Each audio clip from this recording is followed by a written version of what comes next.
Hi മുത്തുമണീസ്. അപ്പം എന്തൊക്കെയുണ്ട് വിശേഷം? എല്ലാവർക്കും സുഖമാണെന്ന് വിചാരിക്കുന്നു. അപ്പം ഇന്ന് ഞാൻ വന്നിട്ടുള്ളത് ഒരു അടിപൊളി ചവ്വരി പായസത്തിൻ്റെ റെസിപ്പിയാണ് കേട്ടോ. നല്ല ടേസ്റ്റുള്ള പായസമാണ് കേട്ടോ. അപ്പം നമുക്കിത് എങ്ങനെ ഉണ്ടാക്കാൻ നോക്കിയാലോ.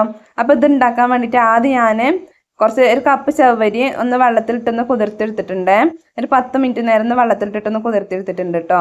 ഇനി ഒരു കടായി അടുപ്പത്ത് വെച്ചിട്ടുണ്ട്. അതിലേക്ക് ഒരു ടീസ്പൂൺ നെയ്യും കൂടി ഒഴിച്ച് കൊടുത്തിട്ടുണ്ട്. ഇനി നമുക്കിതിൽ ആദ്യം നമ്മളെ അണ്ടിപ്പരിപ്പ് മുന്തിരിയും കൂടി ഒന്ന് വറുത്തെടുക്കുക കേട്ടോ.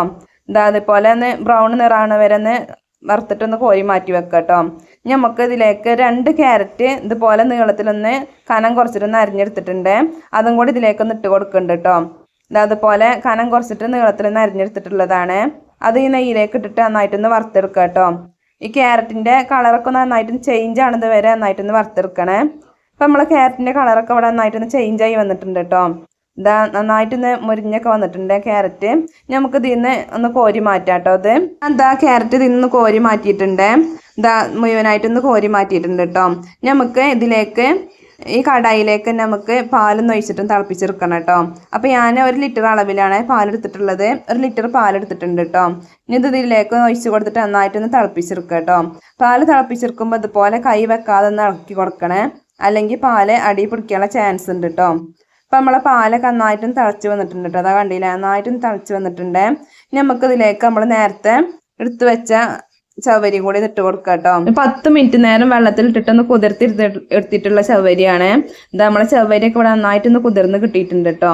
ചവ്വരി ഇതുപോലെ കുതിർത്തിയിട്ട് ഉണ്ടാക്കുകയാണെങ്കിൽ വേവിക്കുകയാണെന്നുണ്ടെങ്കിൽ ചവ്വരി വേഗത്തിൽ വെന്ത് കിട്ടും കേട്ടോ. അതിന് വേണ്ടിയിട്ടാണ് ഇങ്ങനെ കുതിർത്തിരിക്കണത്. ഇത് പാലിലേക്കൊന്ന് ഇട്ട് കൊടുക്കുന്നുണ്ട് കേട്ടോ. എന്നിട്ട് ഇതുപോലെ നന്നായിട്ടൊന്ന് മിക്സ് ആക്കി കൊടുക്കും. ഇനി ചവ്വരി പാലിൽ കിടന്നിട്ട് നന്നായിട്ടൊന്ന് വെന്ത് കിട്ടണം കേട്ടോ. നമുക്ക് നമ്മൾ കുതിർത്തിയെടുത്ത ചവ്വരി ആയതുകൊണ്ട് തന്നെ വേഗത്തിൽ വെന്ത് കിട്ടും കേട്ടോ. ഇതുപോലെ കൈ വെക്കാതെ ഇളക്കി കൊടുക്കണേ, അല്ലെങ്കിൽ അടി പിടിക്കാനുള്ള ചാൻസ് ഉണ്ട് കേട്ടോ. അതുകൊണ്ടാണ് ഇങ്ങനെ ഇളക്കി കൊടുക്കുന്നത്. ഇപ്പം നമ്മളെ ചവ്വരിയൊക്കെ ഇവിടെ നന്നായിട്ടൊന്ന് വെന്ത് കിട്ടിയിട്ടുണ്ട് കേട്ടോ. എന്താ കണ്ടില്ല, നന്നായിട്ടൊന്ന് വെന്ത് വന്നിട്ടുണ്ട്. നമ്മളെ പാലൊക്കെ ഒന്ന് വറ്റി ചവ്വരിയൊക്കെ നന്നായിട്ടൊന്ന് വെന്ത് വന്നിട്ടുണ്ട് കേട്ടോ. എന്താ കണ്ണാടി സില്ല് പോലെ തോന്നിട്ടോ ചവ്വരി കണ്ടാല്. ചവ്വരിന്റെ വേവ് എന്ന് പറഞ്ഞത് ഇതാണ് കേട്ടോ. ചവ്വരി നന്നായി വെന്ത് കഴിഞ്ഞാൽ ചവ്വരി ഇതുപോലെ ചില്ല് പോലെ തോന്നും കേട്ടോ. നല്ല ഭംഗിയുണ്ടല്ലേ ചവ്വരി ഇങ്ങനെ കാണാൻ വേണ്ടിയിട്ട്. ചില്ല് കിടക്കണ പോലെ തോന്നുന്നുണ്ട് അല്ലേ. എനിക്ക് ഭയങ്കര ഇഷ്ടമാട്ടോ ഇങ്ങനെ ചവ്വരി വെന്തത് കാണാൻ വേണ്ടിയിട്ട്. നല്ല ഭംഗിയല്ലേ കാണാൻ വേണ്ടിയിട്ട്. ഇനി നമുക്ക് ഇതിലേക്ക് നമ്മൾ നേരത്തെ വറുത്ത് വെച്ച ക്യാരറ്റും കൂടി ഇട്ട് കൊടുക്കുക കേട്ടോ. അപ്പം ഞാൻ നേരത്തെ വറുത്ത് വെച്ച ക്യാരറ്റ് ഇട്ട് കൊടുക്കണ്ടേ, ഇത് മുഴുവനായിട്ട് ഇട്ട് കൊടുക്കുന്നുണ്ട് കേട്ടോ. എന്നിട്ട് ഇതുപോലെ നന്നായിട്ടൊന്ന് മിക്സ് ആക്കി കൊടുക്കുക കേട്ടോ. ഇതിലേക്ക് കുറച്ച് ഏലക്കപ്പൊടിയും കൂടി ഇട്ട് കൊടുക്കണ്ടേ.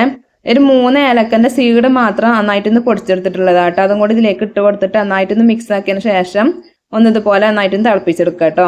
അതുപോലെ ഒന്ന് തിളച്ച് കിട്ടിയാൽ മാത്രം മതിട്ട് നമുക്ക്. ഇനി നമുക്ക് തീ ഓഫ് ചെയ്യാം കേട്ടോ. തീ ഓഫ് ചെയ്തതിന് ശേഷം നമ്മൾ നേരത്തെ വറുത്ത് കോരി മാറ്റി വെച്ച അണ്ടിപ്പരിപ്പ് മുന്തിരിയും കൂടി ഇതിലേക്കൊന്ന് ഇട്ട് കൊടുത്തിട്ട് നന്നായിട്ടൊന്ന് മിക്സ് ആക്കിയിട്ട് എടുക്കണ്ടേ. അതുപോലെ നന്നായിട്ടൊന്ന് മിക്സ് ആക്കിയിട്ട് എടുക്കുന്നുണ്ട് കേട്ടോ. നമ്മൾ മധുരത്തിന് ഇതിലേക്കൊന്നും ചേർത്ത് കൊടുത്തിട്ടില്ല കേട്ടോ. നമ്മള് പഞ്ചസാരല്ല കേട്ടോ മധുരത്തിന് ചേർത്ത് കൊടുക്കണത്, ശർക്കരയാണ്. അപ്പൊ ഞാൻ ശർക്കര പാനിയാക്കിയിട്ടാണ് ചേർത്ത് കൊടുക്കണത്. അപ്പൊ ശർക്കര പാനി ഉണ്ടാക്കാൻ വേണ്ടിയിട്ട് 1 കപ്പ് ശർക്കര പൊടിച്ചത് ഞാൻ എടുത്തിട്ടുണ്ട്. ഇനി അതിലേക്ക് 1/2 കപ്പ് വെള്ളം കൂടെ ഒഴിച്ചിട്ട് ശർക്കര ഒന്ന് ഉരുക്കിയെടുക്കുന്നുണ്ട് കേട്ടോ. അതുപോലെ ശർക്കര ഒന്ന് ഉരുക്കിയെടുക്കുന്നുണ്ട്. അപ്പൊ നമ്മളെ ശർക്കര അവിടെ നന്നായിട്ടൊന്ന് ഉരുകി കിട്ടിയിട്ടുണ്ട് കേട്ടോ. ഇതങ്ങനെ ഒന്ന് ഉരുകി കിട്ടിയാൽ മാത്രം മതിട്ട് നമുക്ക്. നൂൽപ്പരുവൊന്നും ആകണ്ടിട്ടത് അതുപോലെ ഒന്ന് ഉരുകി കിട്ടിയാൽ മാത്രം മതിയേ. ഇനി ശർക്കര പാനിയും ചവ്വരി നന്നായിട്ട് ചൂടാറുന്ന ശേഷം ഇതിലേക്ക് ഒഴിച്ച് കൊടുക്കേണ്ടത്. ശർക്കര പാനി നന്നായിട്ട് ചൂടാറണം, ചവ്വരി നന്നായിട്ട് ചൂടാറണം കേട്ടോ. ചൂടാറുന്നതിന് ശേഷമാണ് ഒഴിച്ച് കൊടുക്കേണ്ടത്. ചൂടാറാതെ പശുപാലിലേക്ക് ശർക്കര ഒഴിച്ചാൽ അത് പിരിഞ്ഞു പോകാനുള്ള ചാൻസ് ഉണ്ട് കേട്ടോ. അതുകൊണ്ടാണ് ചൂടാറിട്ട് ഒഴിച്ച് കൊടുക്കുന്നത്. ഇപ്പം നമ്മളെ ചവ്വരിയൊക്കെ നന്നായിട്ടൊന്ന് ചൂടാറി കിട്ടിയിട്ടുണ്ട് കേട്ടോ. നമുക്ക് ഇതിലേക്ക് നമ്മളെ നേരത്തെ എടുത്ത് വെച്ച് ശർക്കര പാനി ഒന്ന് ഒഴിച്ച് കൊടുക്കാം കേട്ടോ.